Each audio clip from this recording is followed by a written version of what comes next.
Hello दोस्तों, क्या हाल है। तारीख आज 1 जनवरी 2025 दिन बुधवार, हिंदी तिथि। और आइए बात करते हैं आज के मुख्य समाचार में। देश भर की तमाम बड़ी खबरों पर नजर डालते हैं। साल के आखिरी दिन 31 दिसंबर को यूपी के मंदिरों में श्रद्धालुओं की भारी भीड़ है। काशी के 80 घाट पर हुई गंगा आरती में खड़े होने तक की जगह नहीं थी। वहीं अयोध्या में 2 लाख श्रद्धालुओं ने रामलला के दर्शन किए। हनुमानगढ़ी में अभी भी 1 किलोमीटर लंबी लाइन लगी है। भीड़ इतनी है कि पैर रखने की जगह नहीं है। 2 से 3 घंटे लाइन में लगने के बाद श्रद्धालु दर्शन कर पा रहे हैं। मथुरा के बांके बिहारी में पिछले 2 दिनों में 5 लाख लोग दर्शन कर चुके हैं। अभी भी भक्तों की लंबी लाइन लगी है। बरसाना में राधा रानी के दर्शन के लिए जबरदस्त भीड़ है। कुंज गलियों फुल है। देश में इस प्रकार लोगों ने नए साल का स्वागत किया। नए साल पर प्रधानमंत्री नरेंद्र मोदी दिल्ली की झुग्गियों में रहने वाले लोगों को नए घर की सौगात देंगे। प्रधानमंत्री मोदी 3 जनवरी को अशोक विहार में झुग्गियों में रहने वाले लोगों को फ्लैट की चाबियां देंगे। केंद्र सरकार जहां झुग्गी वहीं मकान स्कीम के तहत ये फ्लैट देने जा रही है। स्वाभिमान फ्लैट के नाम से 1645 नए मकान बनाए गए हैं। न्यूजीलैंड में भारत से 7.5 घंटे पहले जबकि अमेरिका में 9 घंटे बाद नया साल आता है। इस तरह पूरी दुनिया में नया साल आने की जर्नी 19 घंटों तक जारी रहती है। दुनिया भर में अलग अलग टाइम जोन के कारण 41 देश ऐसे हैं जो भारत से पहले नए साल का स्वागत करते हैं। इनमें किरिबाती, समोआ और tonga, Australia, New Zealand, Papua New Guinea, Myanmar, Indonesia, Bangladesh, Nepal आदि देश हैं। ये देश भारत से पहले न्यू ईयर मना लेते हैं। देखिए अगली बड़ी खबर। उत्तर प्रदेश के मुख्यमंत्री योगी आदित्यनाथ प्रयागराज पहुंचे। उन्होंने नैनी स्थित बायो सीएनजी प्लांट का अनावरण किया एवं फाफामऊ स्थित स्टील ब्रिज का शुभारंभ किया। इसके बाद महाकुंभकारों का निरीक्षण किया, घाटों की स्थिति देखी और गंगा जल का आचमन भी किया। सीएम योगी ने कहा, शाही स्नान अब अमृत स्नान के नाम से जाना जाएगा। बैठक के दौरान कुंभ मेला अधिकारी ने महाकुंभ के कार्यों के बारे में विस्तार से जानकारी देते हुए बताया कि लगभग 200 सड़कों का काम पूरा हो चुका है। इसमें फ्लाईओवर के कार्य भी शामिल है। शहर और बस स्टेशन, रेलवे स्टेशन पर होल्डिंग एरिया बनाने का काम पूरा हो चुका है। प्रयागराज में गीले कूड़े से अब बायो सीएनजी और जैविक खाद बनेगी। सीएम योगी बायो सीएनजी प्लांट का उद्घाटन करेंगे। बता दें, शहर में प्रतिदिन 21.5 टन गैस और 209 टन खाद का उत्पादन होगा। नगर निगम को सालाना 53 लाख की कमाई होगी। सीएम योगी इसका उद्घाटन करेंगे।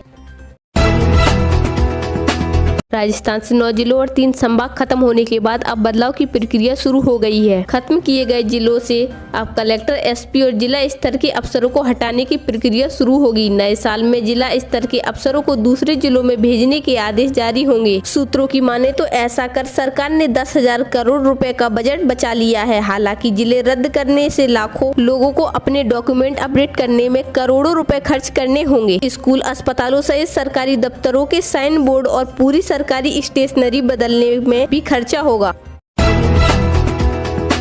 सरकार ने bulletin income tax return ITR file करने की आखिरी तारीख को 31 दिसंबर को बढ़ाकर 15 जनवरी कर दिया है। अब लेट फीस के साथ 15 जनवरी 2025 तक ITR भर सकते हैं। यदि किसी टैक्स पेयर ने पहले ही अपना ITR दाखिल कर दिया है लेकिन बाद में पता चलता है कि इसमें गलतियां हैं तो वे भी अब 15 जनवरी तक रिवाइज रिटर्न दाखिल कर सकते हैं। तेज गेंदबाज जसप्रीत बुमराह को इंग्लैंड के खिलाफ वनडे और T20 सीरीज में आराम दिया जा सकता है। इंग्लिश टीम चैंपियन ट्रॉफी से ठीक पहले भारत के दौरे पर आ रही है। टीम को यहां 5 T20 और 3 वनडे की सीरीज खेलनी है। यह सीरीज 22 जनवरी से शुरू होगी। चलिए आज के मौसम समाचार पर नजर डालते हैं। पश्चिमी विक्षोभ नए साल पर पश्चिमी हिमालय में बर्फबारी लेकर आ रहा है। 1 जनवरी 2025 से जम्मू कश्मीर, लद्दाख, गिलगित बाल्टिस्तान और मुजफ्फराबाद में हल्की से मध्यम बर्फबारी और बारिश होने की संभावना है। 4 से 6 जनवरी के बीच यह प्रभाव तेज होगा, जिसमें 5 जनवरी को इन क्षेत्रों में भारी बर्फबारी की चेतावनी दी गई है। उत्तरी मैदानी इलाकों खासकर दिल्ली, पंजाब, हरियाणा और उत्तर प्रदेश में 4 से 6 जनवरी के बीच हल्की बारिश हो सकती है। इसके साथ ही दक्षिण भारत के तमिलनाडु में चक्रवाती हवाओं के कारण भारी बारिश और गरज के साथ बारिश होने की संभावना है। हरियाणा में नए साल का आगाज धुंध के साथ होगा। कड़ाके की ठंड को देखते हुए मौसम विभाग ने 14 जिलों में कोल्ड डे के साथ कोल्ड वेव का येलो अलर्ट जारी किया है। इनमें हिसार, सिरसा, फतेहाबाद, नुह रेवाड़ी, महेंद्रगढ़, अंबाला, कुरुक्षेत्र, करनाल, कैथल, पलवल, जींद, भिवानी, चरखी दादरी शामिल है। खनौरी बॉर्डर पर 37 दिन से आमरण अनशन पर बैठे किसान नेता जगदीश सिंह ढल्लेवाल को अस्पताल में भर्ती कराने के लिए पंजाब सरकार को 3 दिन की मोहलत मिल गई। सुप्रीम कोर्ट में जस्टिस सूर्यकांत और जस्टिस सुधांशु धूलिया की बेंच ने इसकी सुनवाई की। तमिलनाडु के मुख्यमंत्री M.K. स्टालिन ने कन्याकुमारी तट पर विवेकानंद रॉक मेमोरियल और 133 फीट ऊंची तिरुवल्लुवर प्रतिमा को जोड़ने वाले 77 मीटर लंबे और 10 मीटर चौड़े कांच के पुल का उद्घाटन किया। इसकी लागत 37 करोड़ रुपए है। बताया जा रहा है यह कांच का पुल देश का पहला पुल है। ये पुल पर्यटकों को विवेकानंद रॉक मेमोरियल और तिरुवल्लुवर की प्रतिमा और आसपास के समुद्र का बेहतरीन दृश्य दिखाएगा। अमित मालवीय ने राहुल गांधी पर निशाना साधा। मालवीय ने कहा, जब पूरा देश पूर्व प्रधानमंत्री डॉक्टर मनमोहन सिंह के निधन पर शोक मना रहा है, तब राहुल गांधी नए साल का जश्न मनाने के लिए वियतनाम चले गए। भाजपा के आरोपों के बीच कांग्रेस ने भी पलटवार किया। कांग्रेस ने पूछा, संघी अपनी ध्यान भटकाने वाली राजनीति कब बंद करेंगे। कोटपूतली में 700 फीट गहरे बोरवेल में फंसी चेतना तक पहुंचने का इंतजार और लंबा हो गया है। करीब 170 फीट गहराई में जो सुरंग खोदी जा रही थी, उसकी दिशा ही गलत है। कलेक्टर कल्पना अग्रवाल का कहना है कि अब तक बोरवेल को ट्रेस नहीं किया जा सका। हालांकि कोशिश जारी है और टीमों ने हिम्मत नहीं हारी है। आइए आज के राशि फल पर नजर डालते हैं। वृषभ राशि के लोगों को महत्वपूर्ण जिम्मेदारियां और अधिकारियों से तारीफ मिल सकती है। कन्या, तुला और वृषभ राशि के लोगों को जॉब और बिजनेस में आगे बढ़ने के मौके मिल सकते हैं। धनु और मकर राशि के लोगों को सफलता मिलने के योग हैं। इसके अलावा सिंह राशि वालों की नौकरी और बिजनेस में रुकावटें आ सकती हैं।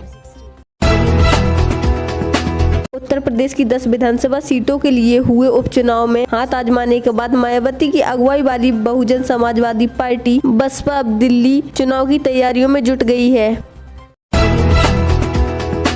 पाकिस्तान बिजली उत्पादन बढ़ाने के लिए देश का सबसे बड़ा न्यूक्लियर पावर प्लांट बनाने जा रहा है। इसके लिए पाकिस्तान की न्यूक्लियर एजेंसी ने मंजूरी दे दी है। इस प्लांट की डिजाइन चीन की कंपनी हुआलोंग ने की है। पाकिस्तान की न्यूक्लियर एजेंसी ने बयान जारी कर कहा, C5 पावर प्लांट के लिए लाइसेंस जारी कर दिया है और इसकी क्षमता 1200 मेगावाट होगी। इसे बनाने में करीब 3.7 अरब अमेरिकी डॉलर खर्च होंगे।